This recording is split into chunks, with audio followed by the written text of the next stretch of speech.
Welcome back to another Aquarium Domain Aquarium Explorer video, 8 tips to keeping large Amazonian cichlids.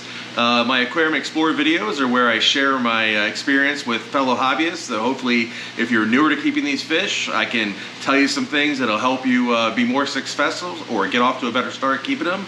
And if you're somebody who already has a lot of experience keeping large Amazonian cichlids, well, you should probably still keep watching because 99% of this video doesn't have my mug in here. It's just close-up footage of the fish swimming around, so that's enjoyable in and of itself. And you never know, maybe my 30+ years of keeping these guys, I might have run into something that you haven't run into, and you never know, might have something worthwhile.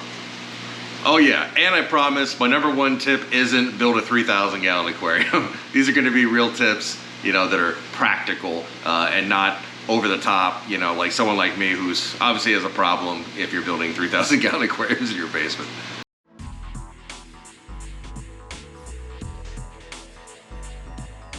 Okay, tip number 8 is to aid with fish introduction into a new aquarium.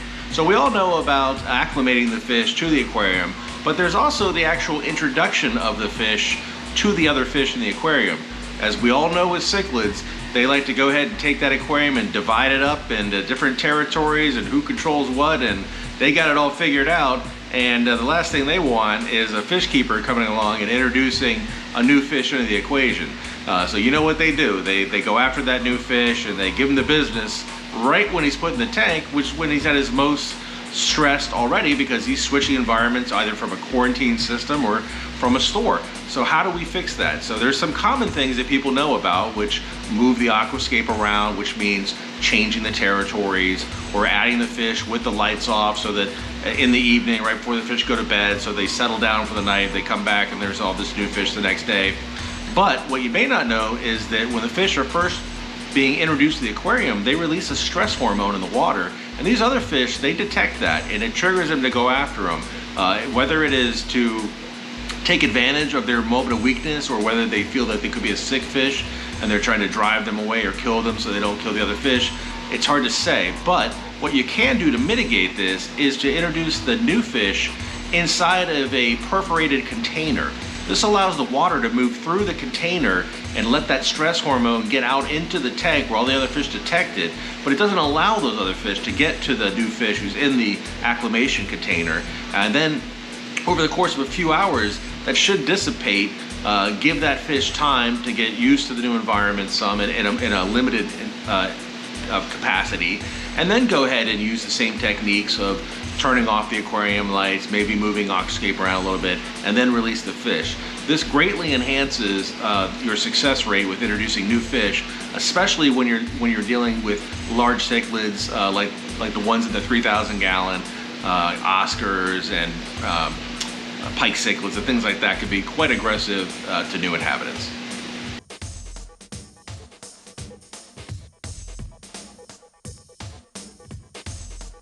All right, tip number 7, water quality. Like we talked about tip number 8, these are some of the apex predators from their environment, and they're very aggressive fish. And the last thing you want to do is to make them more aggressive by having them exposed to high nitrate levels and the byproducts of poor water quality. So you can't expect to have a successful large cichlid aquarium when all the fish are feeling uncomfortable and agitated from poor water quality. It's just going to amp up the aggression amongst the fish and cause you nothing but problems. So when you're keeping these fish, these large predatory cichlids, make sure you can support the water quality needs of these fish. They're big eaters, which means big poopers, which means you have to have big biological, big mechanical, and potentially either nutrient export or solid water change schedule to keep the water quality of these guys' tank pristine, keep the fish happy, healthy, and peaceful.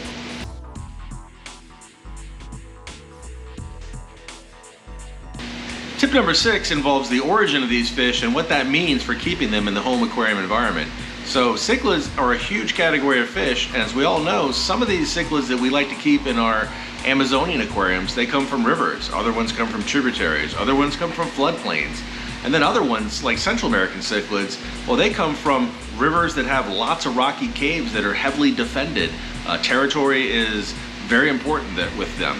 So you bring these fish and you introduce a peacock bass, an Oscar, a pike cichlid, and let's say a Jack Dempsey to the same aquarium, well, you just introduce 3 different types of territories, possibly 4, and you need to account for that with your aquascape. So some techniques for that is try to make sure that you provide an environment that is going to be suitable for each of the type of fish you're keeping in the aquarium. So in this example, peacock bass, river fish, he needs open water swimming room. He needs a large, long, wide aquarium. He needs open space. If he doesn't have that, he's going to be very uncomfortable. Oscar, floodplain, and also small tributaries. He's also open to open water, but he's used to dealing with wood, root, plants, things like that in his aquascape, but he needs a big fish, he needs open space. And then of course the Jack Dempsey, he's more likely to want to protect a cave, to have a tight territory that he's going to live in, and if he can live there, if he has food, access to food and everything, that's where he's going to stay.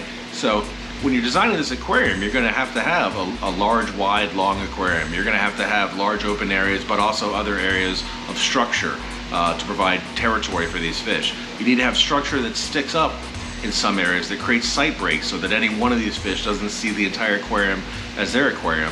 And then lastly, you'll need like cave structures or something of that nature for like the Jack Dempsey to feel secure from these larger, fish typically swimming above him. So you need to design your aquarium with the top, middle, and lower sections in mind, and with sight breaks to break up the aquarium, usually using large plants or large wood structures, so that everybody doesn't see the entire aquarium as their aquarium, but they see themselves as part of the greater ecosystem of the aquarium.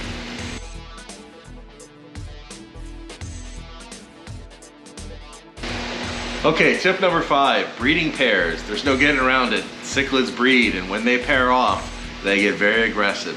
They're gonna take a piece of that aquarium where their nest is, and that is their part of the aquarium. They're not letting anybody over there. That little fish that you can't believe how aggressive they can get will be chasing the biggest fish in the tank away. They become demons when it comes to guarding their fry or potential fry.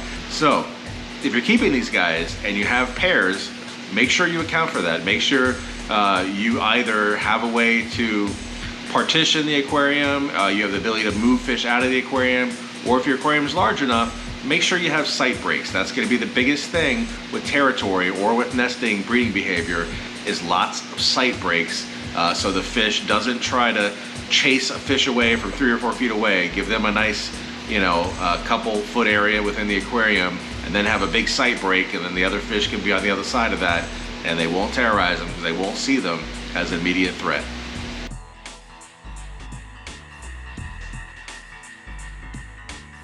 Okay, tip number 4 revolves around feeding. Now you're going to see there is a commonality to all these tips, and a lot of it revolves around aggression and territory, because that's kind of the name of the game with these big Amazonian cichlids. So when it comes to feeding, if you just simply feed one spot all the time, especially in a very large aquarium, let's say an 8-foot long aquarium, then the fish that are nearest to that feeding spot, that's going to be the prime territory, and they're going to try to take that over, and it's going to be very hard for the less aggressive fish that are living 8 feet away on the other side of the tank to get in there and get their food, and it's going to create essentially prime territory that everyone's going to fight over. So an easy way to get around that is to simply feed in different locations, vary the locations where you feed the fish, so that you don't create this super prime piece of territory within the aquarium for all the fish to fight over.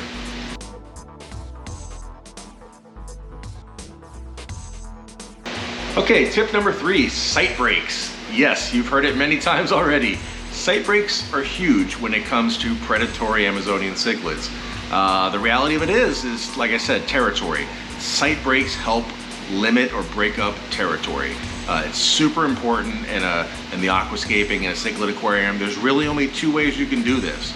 If you do not have adequate sight breaks within the aquarium, meaning you don't have enough wood or plants or some structure that sticks up in the water column that blocks the fish from seeing each other from far away within the aquarium, then the only other option you have is what they call crowding, which is where you overpopulate the aquarium with fish so that all the aggression is sort of spread out amongst the fish and no one fish can dominate the tank. Now that's personally not my favorite way of doing it. And yet, no, I'm not telling you you should build a 3,000 gallon aquarium, but I am saying you should seriously consider having appropriate sight breaks and aquascape within the aquarium so that the fish cannot see the length of the aquarium, and so that you have structure at the lower, middle, and possibly higher levels of the aquarium, possibly via floating plants or things like that, to create these different territories with lots of sight breaks to help keep the peace in your large cichlid aquarium.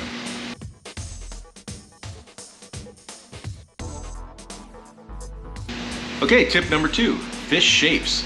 So the shape of a fish plays a lot into how they feed and how they live. The reason they've developed these particular shapes is the shape allows them to thrive within their natural environment. So for example, a fast-flowing river fish is going to be elongated to maneuver quickly in fast-flowing waters.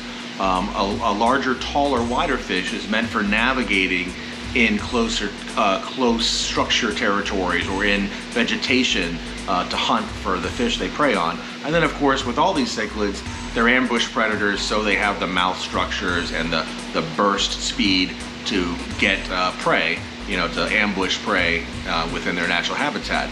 So where this plays into the aquarium environment is that they see each other as competitors based on their shape. So for example, a long, elongated pike cichlid, when he looks at an Oscar cichlid who's tall and wide, he doesn't see him as a direct competitor because they're not feeding the exact same way.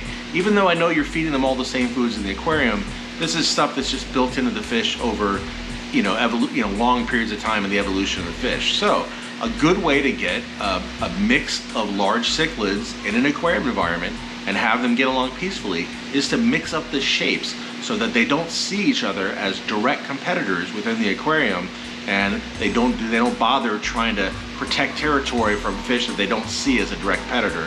Versus if everybody's shaped the same, all bets are off, right? They all see themselves as competitors, and they all see themselves wanting the same territory within the aquarium. So fish shapes matter. Factor that in when you're figuring out your potential stocking for your aquarium. You'll do yourself a favor.